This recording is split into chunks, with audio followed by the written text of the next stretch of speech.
Detective Carnby, where did you go?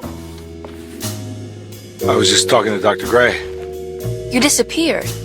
No, it's not what you think. Have you found anything strange going on here? Yes. Everyone is being incredibly evasive and I can't figure out why. No, I mean something you can't explain.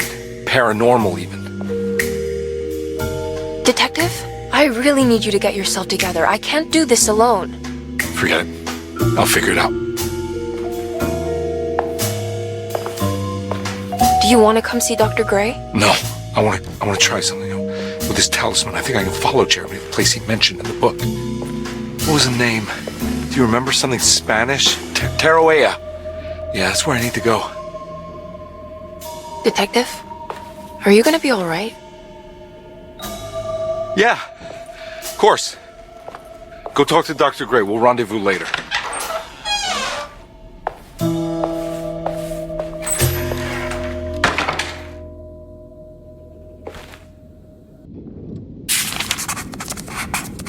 This talisman brought me back from the French Quarter in the blink of an eye. If Jeremy can travel so easily, then he could be hiding anywhere, even Tarawea. If he can do it, so can I. I just need to figure out how the talisman works.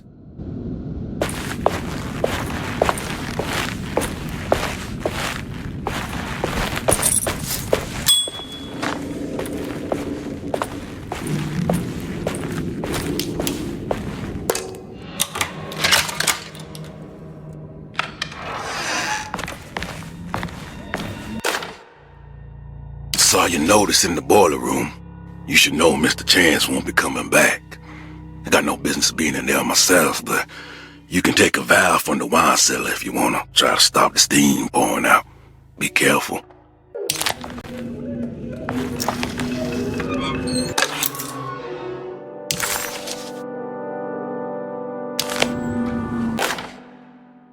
Dr. Elmore Lee Gray is Desetto's chief doctor.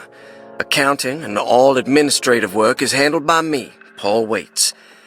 Magdalena Thompson, or Mags, is responsible for the household. Jean-Baptiste and Charlotte Tabois are responsible for keeping the guests' medical regimens in check.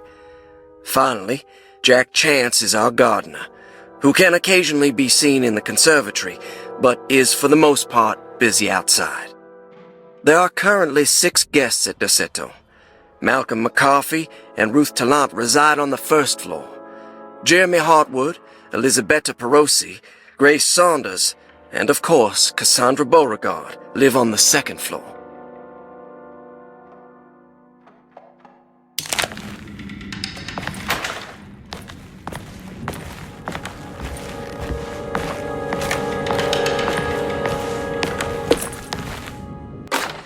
Paul, you're right about the plates on the boiler and the clock. They have been sabotaged, and I think I know who did it. They have something to do with Jeremy's episodes and how he seems to disappear at night. Right now, it's important that you keep an eye out for any of the pieces. I want to find out if I can repair the plates. Let me know if you find any of them. Lottie. Tell Lottie to take a look at the well in the kitchen garden.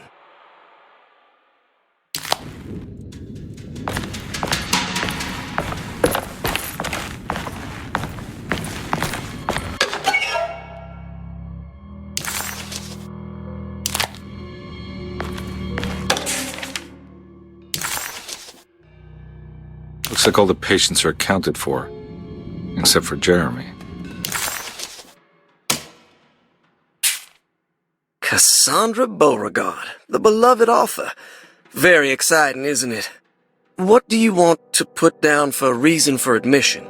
What her agent told us. Cassandra suffers from writer's block and needs to finish her moving picture script before the end of June. Mr. Chardot suggests Cassandra's heavy use of barbiturates is holding her back and risks ruining her career. And how should we summarize her personal history? Let's keep it short. Cassandra Beauregard is a beloved crime author who managed to pull herself out of poverty and into stardom. 5 years ago, she tried killing herself by jumping off a balcony. The incident left her a cripple and now relies heavily on her wheelchair. And for diagnostic impressions? Cassandra suffers chronic back pain following her suicide attempt.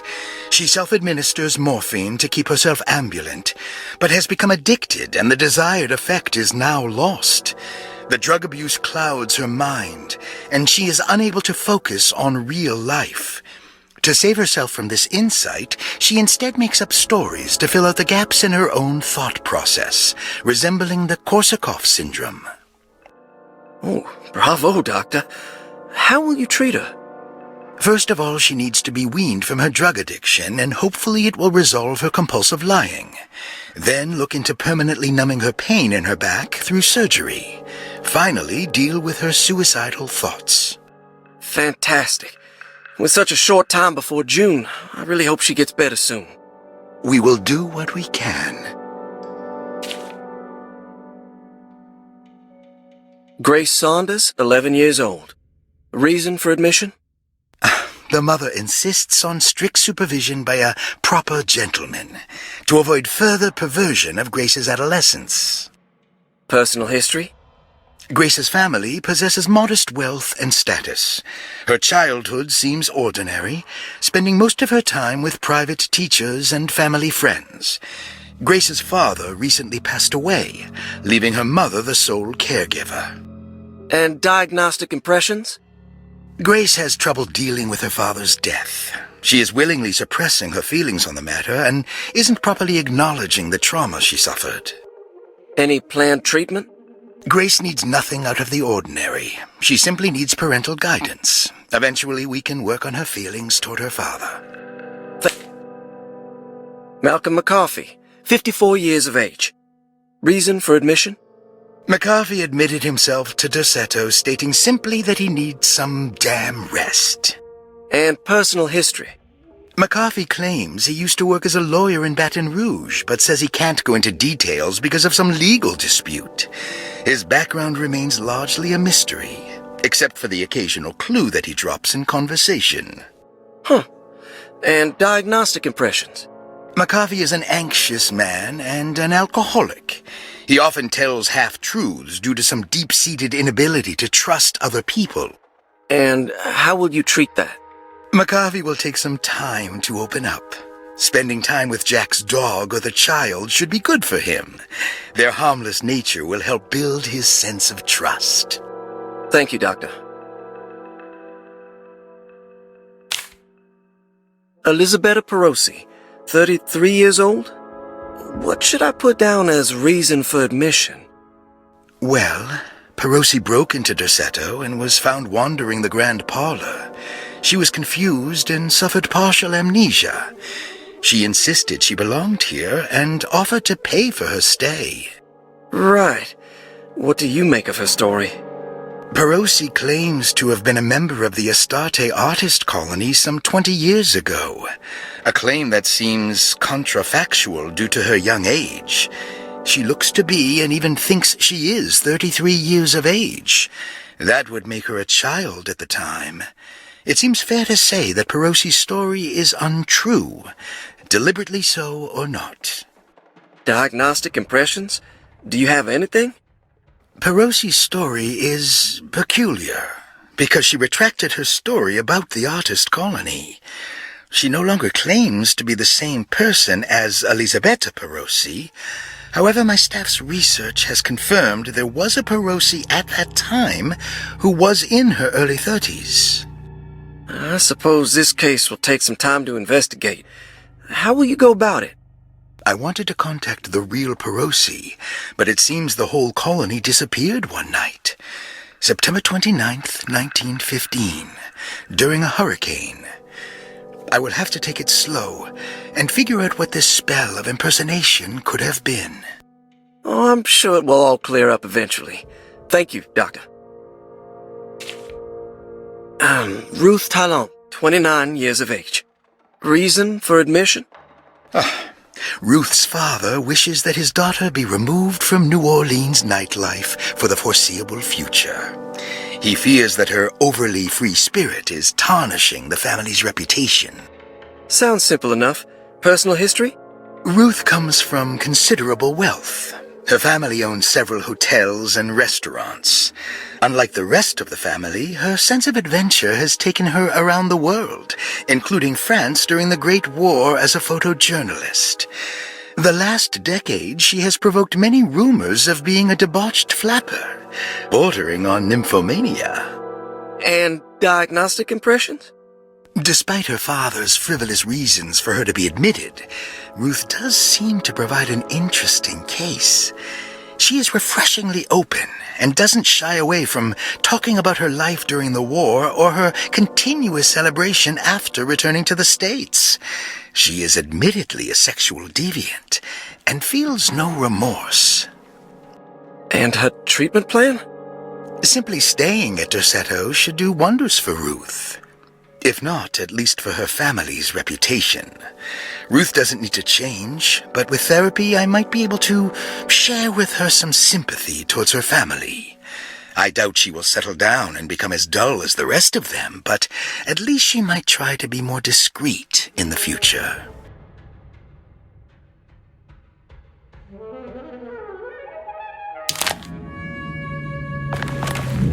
There's no way I can get into this thing. Better leave it alone.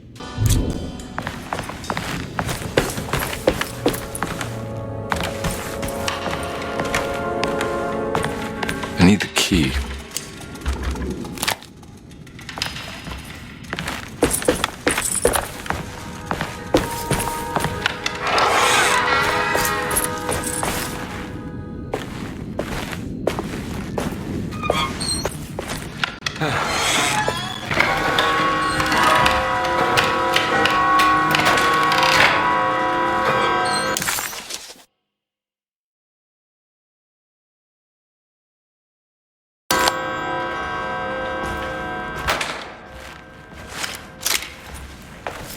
I'm not gonna walk out of this now. I need to help Emily save her uncle.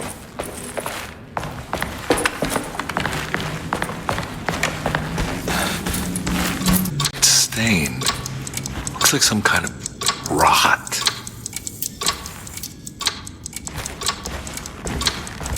Oh.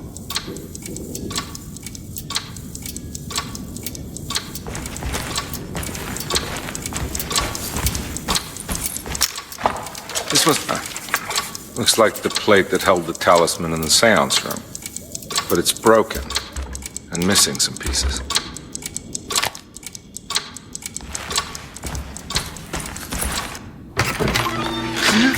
Yeah, sorry, Detective. Didn't mean to obstruct justice or anything. That's fine.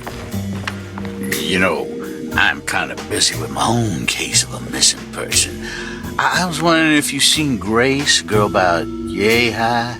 I can't say that I have. Why are you asking? Well, I'm looking for her. Is she in trouble? No. She's just hiding somewhere. But we can't have a rascal like that running around unchecked at a time like this, you understand? Well, I haven't seen her. Well, let me know if you find her. I'll be around. I'll keep an eye out for your man, Jeremy. You scratch my back, Detective, and I'll scratch yours.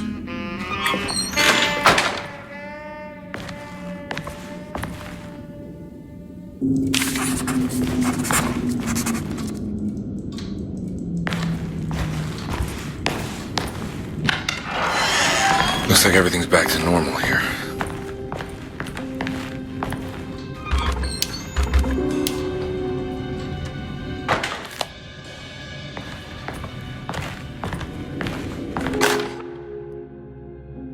Emily's here.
eccentric.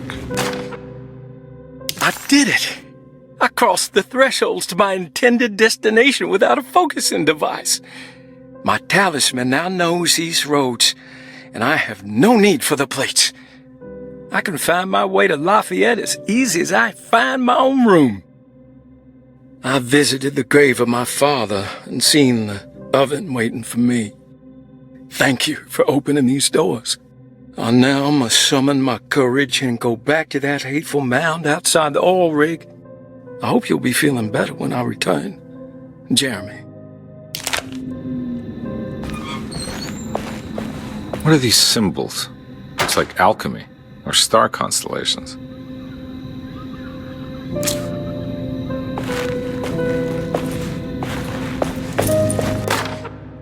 Will I need to remember how to get them out again? They are locked up for good reason. I am sure she is still able to whisper the answer in the ears of the wrong people. But not for long. I will see her burned soon enough. That black goat will be sacrificed to put an end to it all. Then it will all be over. No more Derceto, and sadly, no Astarte. Those good pirates of Pontchartrain. May you still sail the lake, until you find the shores of Hali.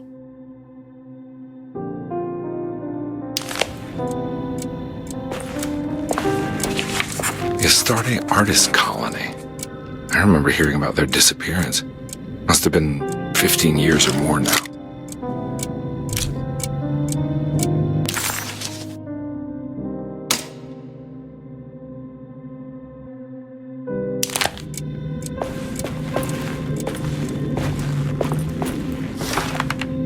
These paintings got some grim-looking rot on them.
Lost Plantations of Louisiana, Thierry Briclot, 1917. Derceto was a small plantation on the eastern shore of Lake Pontchartrain. The land was considered difficult for industry and was sold for only $30 to Elijah Pickford in 1818.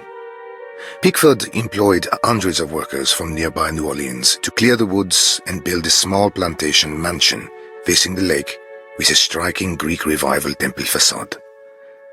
Derceto kept a modest production of Barrique tobacco and indigo that persisted up till the Civil War. During the antebellum era, Derceto was the source of many rumors concerning voodoo and witchcraft.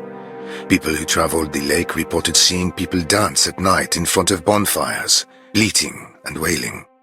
On June 17, 1862, Captain J.W. Norton of the Union Army recounts leading a raiding party from ships anchored in Lake Pontchartrain in order to seize control of Derceto and free the slaves working there. The captain was surprised to find the workers fighting back with unprecedented zeal. Norton's account describes these men and women as enraged with fanaticism. Pickford reportedly tried to placate the raiders, but was shot in the confusion. Captain Norton left the mansion burning and retreated to his ships with his men. Their chateau was left in ruins for several decades. The ownership of the land was long disputed and returned to the Ledoux family in 1901. Several police reports were filed during the following years as the Ledoux tried to get rid of a camp of squatters on their land. The police made several visits to remove the trespassers, but the people kept returning. On November 1st, 1907, Inspector Legras of the police charged a deadly attack in order to save several children kidnapped by the squatters. Many were killed, and even more were jailed. The following year, Ledoux rebuilt their chateau, incorporating the surviving stone foundation and adding a magnificent wrought iron conservatory. The farmland had been reclaimed by the surrounding woods, so it was no longer profitable to use as a plantation. Instead, the house was turned into an artist's colony. The Astarte Artist Colony was a successful group of artists, including figures such as painter Heinrich Cassel and poet Nora Keith. The group was also known for their beloved Mardi Gras crew called the Pirates of Pontchartrain. On September 29, 1915, a tropical hurricane tore through Louisiana, causing Lake Pontchartrain to flood New Orleans. Due to the remote location of their chateau, it took almost 2 weeks for outsiders to learn that the artists' colony was abandoned. The 12 residing artists had all vanished without a trace. The empty mansion of their chateau still stands on the shore of Lake Pontchartrain, with much of its temple facade intact. The Ledoux family currently has no intention of repairing the house.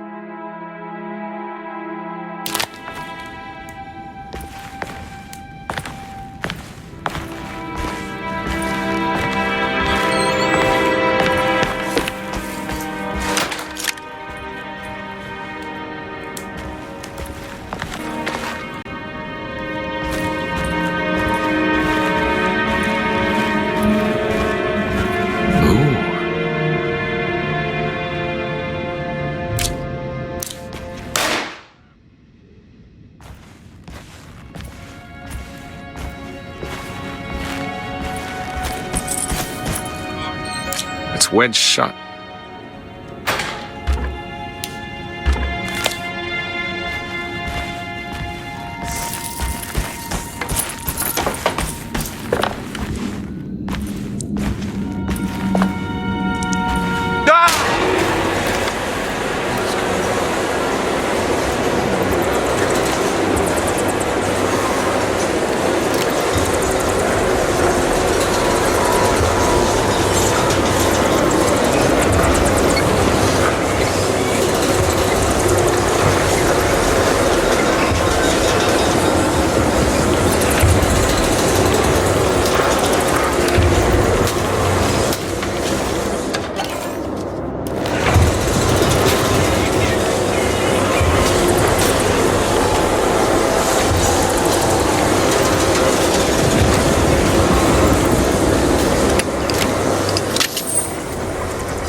What happened? Everything's normal again? All right.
Okay.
Mr. Waits.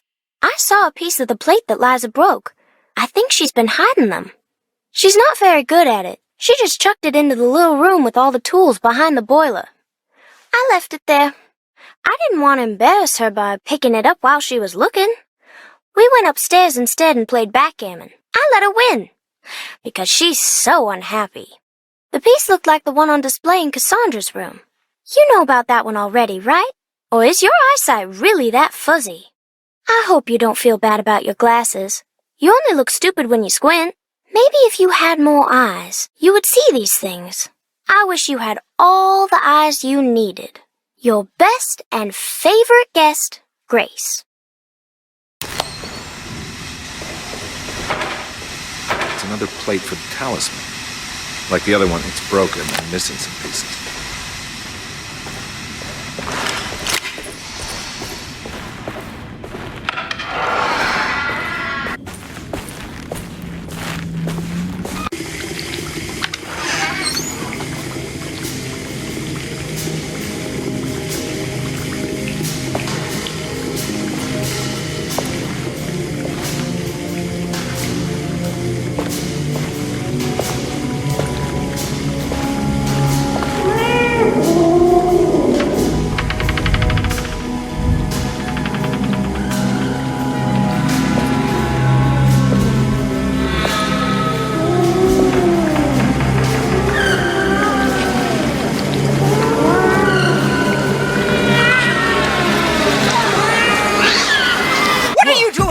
Kitchen.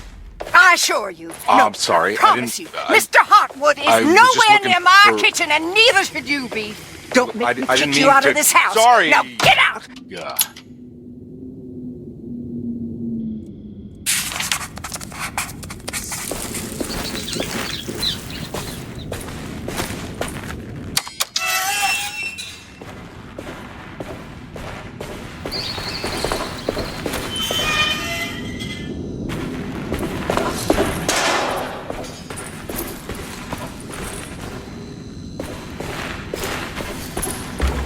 I need the key.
Detective Conby had a hard time understanding what had happened. It did feel similar to when he was pulled into the French Quarter, but with less power and purpose. Did he cause this, or was it something else?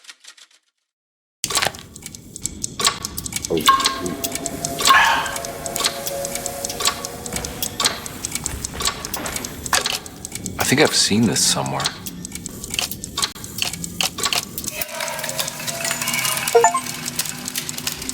I think the clock broke. Or maybe it just stopped at a very precise place.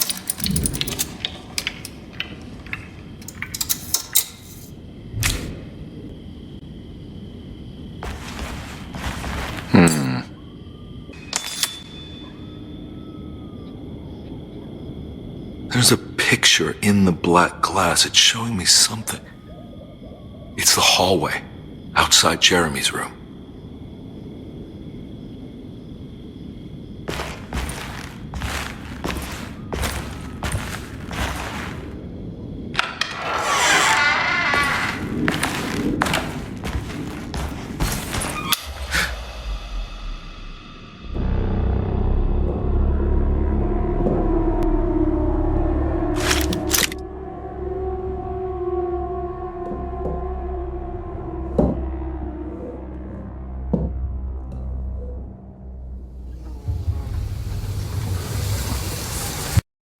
As his pride faded, Detective Conby was left with a feeling of unease.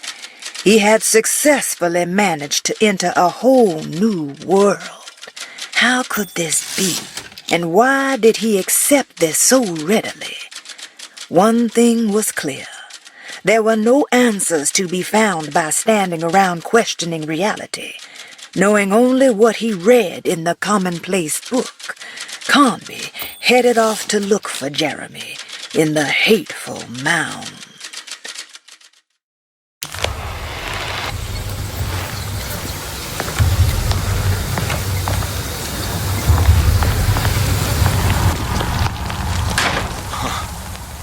I made it. I entered another one of Jeremy's memories.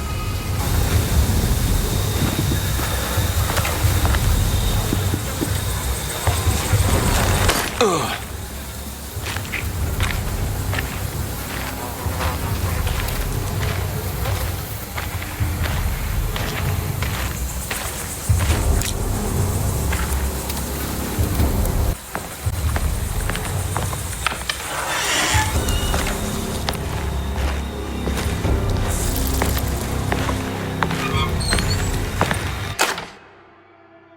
May 1923, Monday.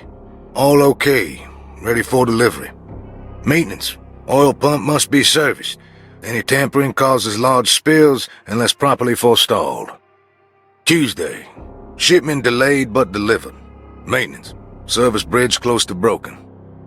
Wednesday, prospectors reluctantly agreed to show the burial mound to Mr. Hotwood, a painter, who read about our finds in the papers.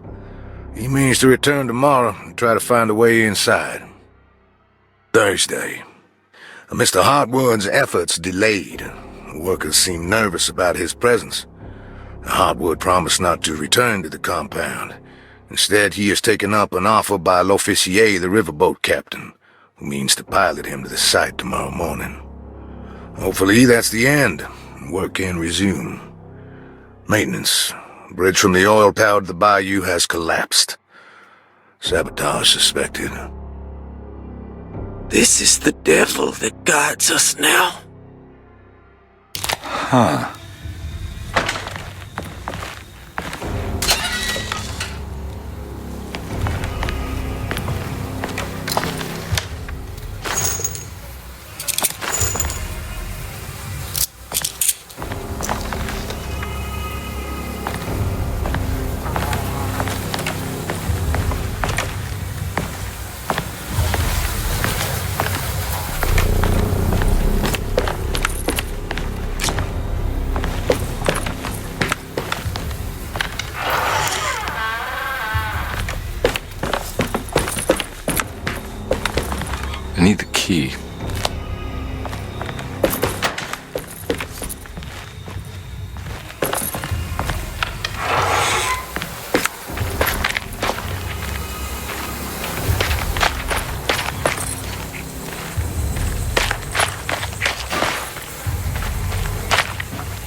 Got it.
Looks pretty weak.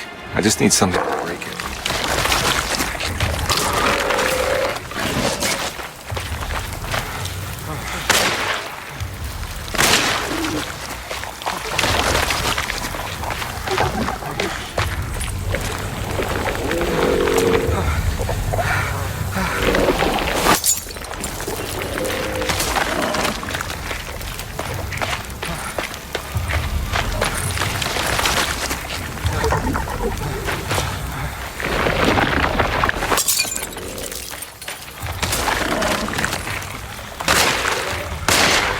I'm all out of bullets.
side.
It's the hateful mound Jeremy talked about in his book.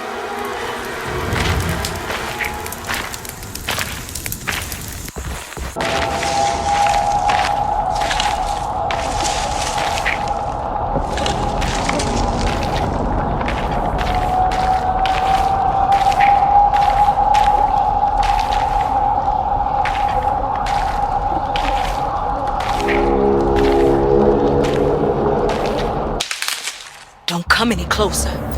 I'm armed. Get that thing out of my face. Who are you? What are you doing here? I'm just a detective trying to find something called Tarawea. You're after Jeremy too? Why? I'm working for his niece. She wants to make sure he's alright. He might be unharmed, but far from alright. He's a curse upon Deseto. Here we go again. Quiet!